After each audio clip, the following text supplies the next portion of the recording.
जी, स्वागत है आप सभी का स्टडी हमारे साथ चैनल पर। मैं हूं देवेंद्र सिंह। आशा करता हूं आप सभी बहुत अच्छे होंगे। जैसा कि आप सबको पता है कि हम हर साल यानी कि हर एग्ज़ाम के बाद उन टॉपर्स को आपके साथ मिलाते हैं जिन्होंने जेआरएफ क्वालीफाई किया हो, ताकि आपकी हेल्प हो सके, आप उनसे अपनी गाइडेंस ले सकें, उनसे सीख सकें किस प्रकार आपने अपने एग्ज़ाम की तैयारी करनी है। तो आज इस क्रम में एक बहुत ही होनहार बच्चे को मैं आपके साथ मिलाने आया हूँ, जिन्होंने 3 अटेम्प्ट दिए थे, जिसमें उनका एक बार नेट हुआ, उसके बाद फिर फाइनली जेआरएफ क्वालीफाई किया है। तो सबसे पहले उनका स्वागत करते हैं, रामकरण मीना जी, स्वागत है आपका हमारे चैनल पर। जी सर, नमस्ते सर। जी, नमस्ते। कैसे हैं आप? जी सर, बढ़िया। सबसे पहले तो आपको हमारे चैनल की तरफ से और हमारे जो व्यूअर्स आपको अभी देख रहे हैं, उनकी तरफ से आपको जेआरएफ क्वालीफाई करने पर बहुत-बहुत शुभकामनाएँ। धन्यवाद सर। रामकरण मीना जी, अपने बारे में बताइए, आप कहाँ से हो और आपकी जो इनिशियल स्टडी है, कहाँ से की है आपने? जी सर, मैं राजस्थान के जयपुर ज़िले के एक छोटे से गाँव घाटस का रहने वाला हूँ और मैंने अपनी 12वीं क्लास यहीं पास के गाँव नाइला से की और 12वीं के बाद में मैंने राजस्थान यूनिवर्सिटी से ग्रेजुएशन किया और फिर कोरोना के दौरान राजस्थान यूनिवर्सिटी से मैंने पोस्ट ग्रेजुएशन किया, राजस्थान यूनिवर्सिटी से नॉन कॉलेज। और उसी के दौरान मैंने फाइनल ईयर में फर्स्ट अटेम्प्ट दिया नेट का, तो उसमें मेरा नेट नहीं हो पाया था। अच्छा। उसके बाद मैंने दिसंबर 2022 वाला एक अटेम्प्ट दिया दूसरा, तो उसमें मेरा नेट हो गया था और फिर जून 2023 वाला अटेम्प्ट मेरा जेआरएफ हो गया सर। बहुत बढ़िया, बहुत बढ़िया। रामकरण, जैसे आपका रिज़ल्ट आया, सबसे पहले आपका रिएक्शन क्या था? क्योंकि 3 प्रयास हो गए थे, एक में नेट हुआ था। डेफ़िनेटली आपको उस समय भी खुशी हुई होगी, क्योंकि नेट करना भी बहुत मुश्किल होता है। और उसके बाद जब इस बार जेआरएफ हुआ, आपने रिज़ल्ट देखा, तो किस तरह की एक्साइटमेंट थी? आपने किसके साथ शेयर किया था कि हाँ, इस बार मेरा जेआरएफ हो गया? सर, जिस दिन रिजल्ट आया ना, तो उस दिन ऐसा कहा जा रहा था कि भाई 2 दिन बाद आएगा रिजल्ट। लेकिन जिस दिन आया ना रिजल्ट, तो जैसे मैंने देखा, तो सबसे पहले मैंने मेरी सिस्टर को बताया। सर, सब बहुत खुश हुए और मेरी सिस्टर और मेरे जैसे-जैसे घर वालों को बताया, तो बहुत बहुत खुशी हुई सबको। बहुत बढ़िया। जैसे कि आप बता रहे थे कि आप घर में सबसे बड़े सदस्य हैं और आप भाई-बहनों में सबसे बड़े हैं। तो निश्चित है कि जैसे जेआरएफ बना, आपका जेआरएफ आपने क्वालीफ़ाई किया, उसके बाद आपकी रिस्पॉन्सिबिलिटी भी बढ़ गई होंगी। अभी आप क्या कर रहे हो आजकल? क्योंकि जेआरएफ कर लिया है, इसके बाद आगे का क्या प्लान है? जी सर, अभी तो मैं राजस्थान में आरपीएससी असिस्टेंट प्रोफेसर की वैकेंसी आई हुई है, उसकी तैयारी कर रहा हूँ सर अभी तो। बहुत बढ़िया, बहुत बढ़िया।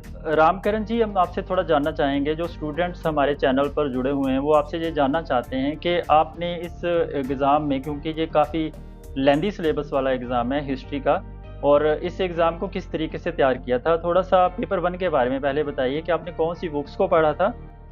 जी सर, फर्स्ट पेपर के लिए मैंने दृष्टि की गाइड आती है सर, वो खरीदी थी फर्स्ट पेपर के लिए।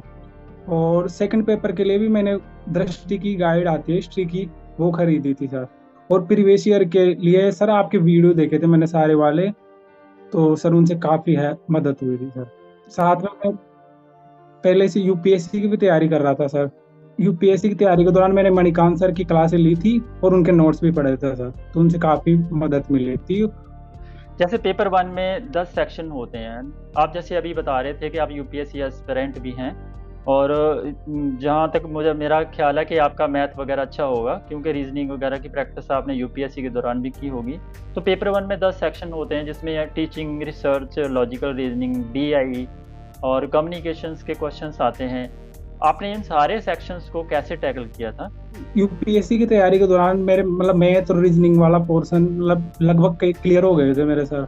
Teaching aptitude, research aptitude, communication और आईसीटी वाले और ये टॉपिक्स जो बाकी रह रहे थे वो इससे कवर किए थे सर, इसी से पढ़े थे सर। यानी कि आपके पास पेपर 1 के लिए भी दृष्टि की बुक ही थी। जी सर। और पेपर 1 के जो प्रीवियस ईयर के क्वेश्चंस होते हैं, वो कैसे आपने तैयार किए? सर, उस बुक में ही प्रीवियस ईयर के क्वेश्चन भी दे रखे थे सर, उसी में। ठीक है। और जो हमारा हिस्ट्री का सब्जेक्ट है, इसका सिलेबस काफ़ी लेंथी है। तो आपका पहला प्रयास जो विफल रहा, आपने उस प्रयास को देखते हुए कि आपकी कुछ मिस्टेक्स हो गई होंगी, आपने कुछ गलतियाँ तो होती हैं जब हम रिज़ल्ट नहीं अच्छा कर पाते हैं। तो सेकंड प्रयास में जैसे आपका नेट हुआ, उसके लिए आपने किस तरीके से अपने आप को तैयार किया था? खास तौर पर हिस्ट्री में आपने क्या देखा था कि आपसे कौन-सी गलतियाँ हो गई हैं जो आप सेकंड प्रयास में आपने उनको नहीं किया और आपका नेट हो गया? उसके बाद आपने थर्ड प्रयास दिया, थर्ड प्रयास में आपका जेआरएफ हो गया। ऐसी कौन-सी मिस्टेक थी जो आपने नोट की कि आप ये वाली गलती नहीं करोगे? और जो एक नया एस्पिरेंट्स है, जो नया स्टूडेंट है, जो यूजीसी नेट में एग्ज़ाम देकर जेआरएफ लेना चाहता है और कोशिश कर रहा है कि पहले ही प्रयास में उसका जेआरएफ हो जाए, तो उसको किस तरीके से हिस्ट्री को अप्रोच करना चाहिए? जी सर, हिस्ट्री के लिए सर मैंने मणिकांत सर की और हिस्ट्री ऑप्शनल के लिए क्लास ली थी। उसके बाद मैंने ये दृष्टि की बुक खरीदी थी। इसमें सिलेबस के अकॉर्डिंग टॉपिक दे रखे थे सर और प्रीवियस ईयर के क्वेश्चन भी दे रखे हैं इसी में। और मैंने प्रीवियस ईयर के क्वेश्चंस आपके यूट्यूब चैनल से भी देखे थे सर, तो उनसे काफ़ी मदद मिली थी सर। Okay, okay, okay. बहुत और बढ़िया। जो नए एस्पिरेंट्स हैं जो यूजीसी नेट की तैयारी कर रहे हैं, उनको मैं यही बोलना चाहूँगा कि सबसे पहले तो सिलेबस डाउनलोड करें और सिलेबस के अकॉर्डिंग तैयारी करें, बुक्स खरीद के तैयारी करें और main focus previous year questions पर भी रखें। प्रीवियस ईयर क्वेश्चन से कई बार डायरेक्ट क्वेश्चन भी आते हैं और इनडायरेक्ट क्वेश्चंस भी बनते हैं सर। जैसा कि आपने यूपीएससी के दौरान हिस्ट्री को एज ए ऑप्शनल प्रिपेयर किया था, एक नया एस्पिरेंट्स है जो यूपीएससी का एस्पिरेंट भी नहीं है और वो इस एग्ज़ाम को तैयार करना चाहता है, क्या उसको एनसीईआरटी से अपना बेस बनाना चाहिए? सर अगर ग्रेजुएशन में अगर हिस्ट्री पढ़ा है ना अपन ने, तो एनसीईआरटी बुक अगर पहले से पढ़ी हुई है तो कोई ज़रूरी नहीं है, अपन स्टैंडर्ड बुक से भी तैयारी कर सकते हैं। तो जैसे आप बता रहे थे कि अभी तो एनसीईआरटी का भी बदल मार्केट में आ चुका है। स्टूडेंट्स, आपको मैं बता दूं कि अगर आप 6 क्लास से लेकर 12 तक की एनसीईआरटी नहीं पढ़ना चाहते या आपको लगता है कि आपके पास समय उतना अवेलेबल भी नहीं है, तो एनसीईआरटी की काफ़ी अच्छी बुक्स मार्केट में आ चुकी हैं। अभी पप्पू सिंह प्रजापत जी की एक बुक आई है जो क्लास 6 से लेकर 12 तक उन्होंने बनाई है। बहुत अच्छी बुक है, उसका रिव्यू उसके बारे में आपको मैं ज़रूर किसी न किसी वीडियो में बताऊंगा। आप ऐसे एनसीईआरटी की बुक्स ले लीजिए, लेकिन एनसीईआरटी को पहले ज़रूर पढ़िए, क्योंकि यदि आप पहले से आपने अच्छे से तैयारी नहीं की है, यदि आप यूजीसी में जेआरएफ लेना चाहते हैं, अपना बेस ज़रूर बना लीजिए, उसके बाद ही किसी एडवांस बुक की तरफ जाइए। जैसे अभी रामकरण जी बता रहे थे कि इन्होंने, क्योंकि ये ऑलरेडी यूपीएससी के एस्पिरेंट हैं और इन्होंने बहुत अच्छे से तैयारी भी की है, मणिकांत सर से इन्होंने अपनी शिक्षा ग्रहण की है। वो काफ़ी अच्छे टीचर हैं, काफ़ी अच्छा पढ़ाते हैं और श्योर है कि इनके जो कॉन्सेप्ट हैं वो बिल्कुल क्लियर होंगे। इसीलिए इन्होंने जो कॉन्सेप्चुअल बेस्ड क्वेश्चंस आते हैं यूजीसी नेट में, उनके आंसर्स भी बहुत अच्छे से सही किए। और इनका मैं आपको परसेंटाइल बता दूं तो इनका परसेंटाइल आया था इस बार 98.54 परसेंटाइल। सभी स्टूडेंट्स को एक रिक्वेस्ट करना चाहूँगा कि ऐसे स्टूडेंट्स के लिए एक लाइक बनता है और इस वीडियो को शेयर करना भी बनता है और नीचे अच्छा सा कमेंट जरूर कीजिएगा कि इन्होंने काफ़ी मेहनत से जेआरएफ क्वालिफाई किया है। यदि आप चाहते हैं कि कल को आप भी इस प्लेटफॉर्म पर आएँ और आपसे भी हम ऐसे ही आपकी स्ट्रेटजी, आपकी प्लानिंग, आपने किस तरीके से मेहनत की है, आपकी जो सफलता की स्टोरी है, हम उन स्टूडेंट्स के साथ शेयर करें जो आने वाले समय में इस एग्ज़ाम में बैठना चाहते हैं, तो इनके लिए एक अच्छा सा कमेंट ज़रूर कीजिए। अगर आप आज इनके लिए कमेंट करेंगे तो निश्चित है कि कल को कोई आपके लिए भी विशेष ज़रूर देगा। तो रामकरण जी, बिजी शेड्यूल था आपका, उसमें से हमारे चैनल के लिए, हमारे बच्चों के लिए, जो हमारे चैनल पर स्टूडेंट्स पढ़ रहे हैं, उनके लिए समय निकाला, उनको गाइड किया।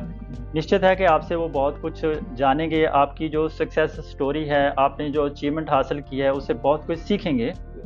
तो मैं आपका यहाँ पर आने पर बहुत बहुत धन्यवाद करना चाहता हूँ और आपको बेस्ट विशेस देते हैं हम कि आप जीवन में बहुत आगे जाएं और बहुत तरक्की करें। अगर आप हमारे स्टूडेंट्स को कोई सुजेशन देना चाहते हैं कि आपकी तरफ से कोई ऐसी सुझाव है तो आप ज़रूर बताइए।